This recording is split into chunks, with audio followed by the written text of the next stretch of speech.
हैं इसी साल जून के महीने में दिल्ली मेरठ आरआरटीएस कॉरिडोर का काम पूरा हो जाएगा और जो 2025-26 का जो बजट जारी किया गया है, इस वाले बजट में regional rapid transit system RRTS corridor को लेकर के ढेर सारा पैसा आवंटित किया गया है। तो अब सवाल आता है कि दिल्ली मेरठ आरआरटीएस कॉरिडोर तो ओपन हो गया, ये तो बन गया ना, अब जो पैसा आया उसे कहाँ लगाया जाएगा? तो जाहिर सी बात है कि जो 2-3 और कॉरिडोर बनने वाले हैं, दिल्ली से पानीपत वाला आरआरटीएस कॉरिडोर, दिल्ली से अलवर राजस्थान वाला आरआरटीएस कॉरिडोर, उन पर पैसा खर्च किया जाएगा। तो आज के इस वीडियो में हम लोग इन्हीं आरआरटीएस कॉरिडोर पर फोकस करने वाले हैं कि भारत सरकार ने रीजनल रैपिड ट्रांजिट सिस्टम को लेकर के कितना करोड़ रुपया बजट जारी किया गया है, इन पैसों को कहां खर्च किया जाएगा, कौन से नए आरआरटीएस कॉरिडोर पर काम स्टार्ट होने वाला है, आखिर नमो भारत को लेकर के बजट में इस बार क्या खास था, इससे एनसीआर के किन लोगों को क्या फायदा होगा, हरियाणा राजस्थान को फायदा होगा नहीं होगा, आइए बात करते हैं।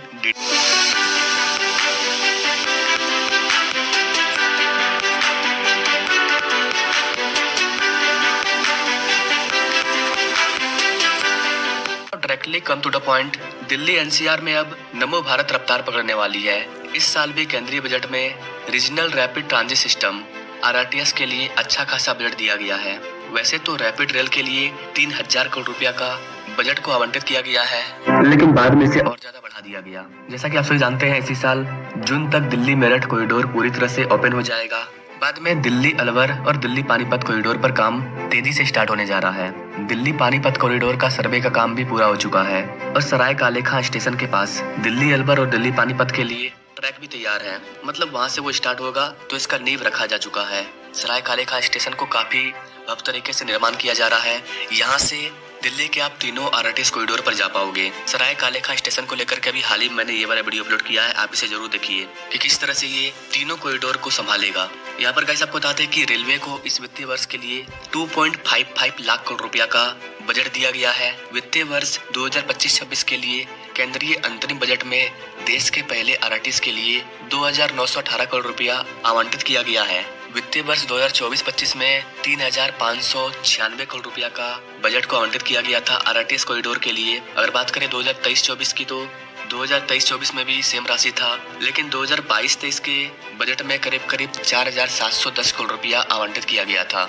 उस टाइम पैसा ज्यादा था क्योंकि उस time Delhi Meerut RRTS corridor का काम बस स्टार्ट ही हुआ था, तो उस टाइम उसमें ज्यादा पैसा चाहिए था। इस बार भी एनसीआर परिवहन निगम ने बजट को कम नहीं बताया है। अधिकारियों की माने तो जितने बजट की मांग की गई थी, कमोबेश उसी के हिसाब से आवंटित किया गया है। यहाँ पर गाइस आपको बता दें कि आरआरटीएस कॉरिडोर को बनाने वाली जो कंपनी है, जो संगठन है एनसीआरटीसी, वो सरकार को बताती है कि हमें कितना पैसा चाहिए इस साल, उसके अकॉर्डिंग उनको पैसा दिया जाता है। आरआरटीएस कॉरिडोर के लिए सरकार ने वित्तीय वर्ष 2018-19 में मात्र 629 करोड़ रुपया जारी किया था, जिसको कि 2019-20 में बढ़ा करके 974 करोड़ रुपया कर दिया गया। उसके बाद अगले वित्तीय वर्ष 2020-21 में कोविड-19 के दौरान महामारी चल रही थी, उसके बाद भी इसका बजट को बढ़ा करके डबल कर दिया गया, डबल से भी ज्यादा, करीब 2400 करोड़ रुपया। इसके बाद जैसे ही अगला साल आया 2021-22, उस टाइम भी बजट को बढ़ा करके डबल कर दिया गया, करीब 4472 करोड़ रुपया।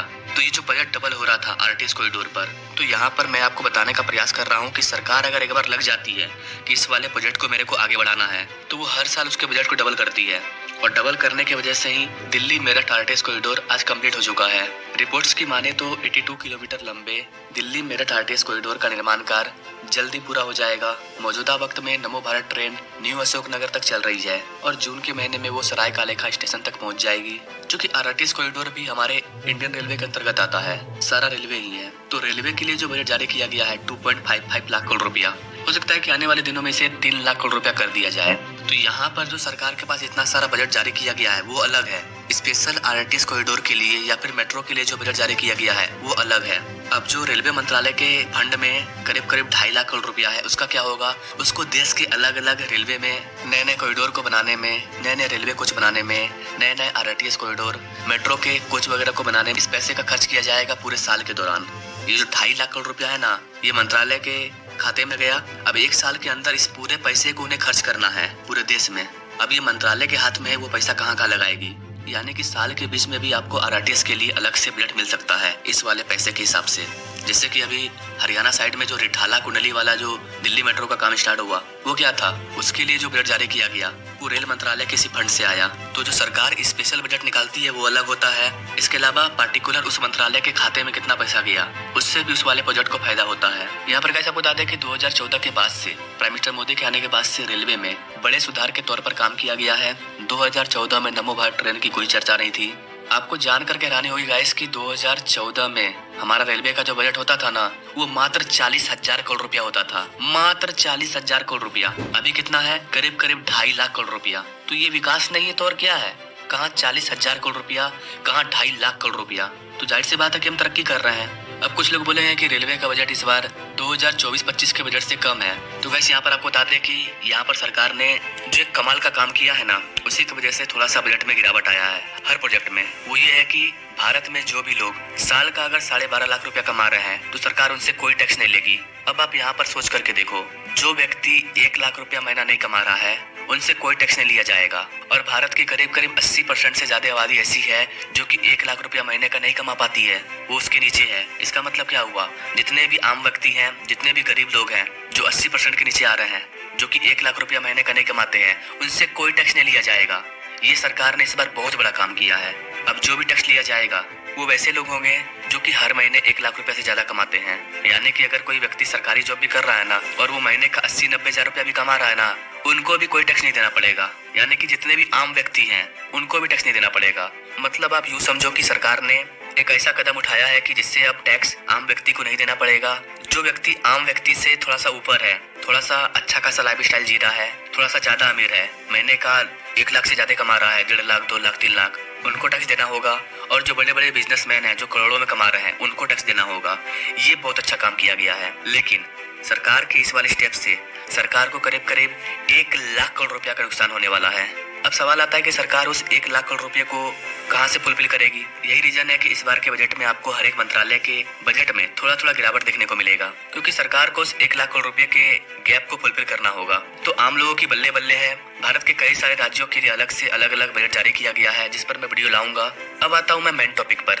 चूंकि दिल्ली गाजियाबाद मेरठ कॉरिडोर का काम लगभग पूरा हो चुका है, 2025 के मध्य में ये ओपन हो जाएगा। अब उम्मीद ये है कि दिल्ली पानीपत कॉरिडोर का काम तेजी से स्टार्ट होगा।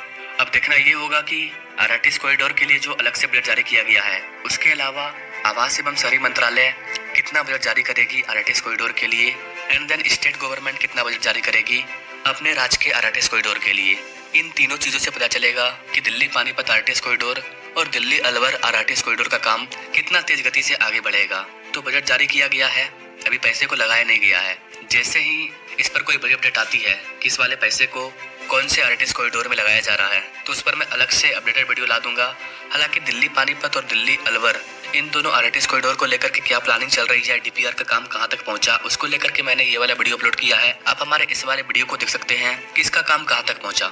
बाकी गाइस, आपको क्या लगता है, क्या वित्तीय वर्ष 2025-26 में दिल्ली पानीपत आरआरटीएस कॉरिडोर का काम ग्राउंड लेवल पर स्टार्ट हो पाएगा या फिर इस बार भी डीपीआर में सिमट रह जाएगा? आप अपने राय कमेंट बॉक्स में दे दीजिएगा। और ऐसे ही इंटरेस्टिंग लेटेस्ट अपडेट के लिए हमारे चैनल से जुड़िएगा। इसके अलावा आप कौन से राज्य से हमारे वीडियो को देख रहे हैं, आपके राज्य के लिए बजट में क्या स्पेशल था, इस चीज को जानने के लिए आप हमें कमेंट कर सकते हैं। उस पर मैं अलग से वीडियो ला दूंगा। तो मिलेंगे हम लोग नेक्स्ट वीडियो में, तब तक के लिए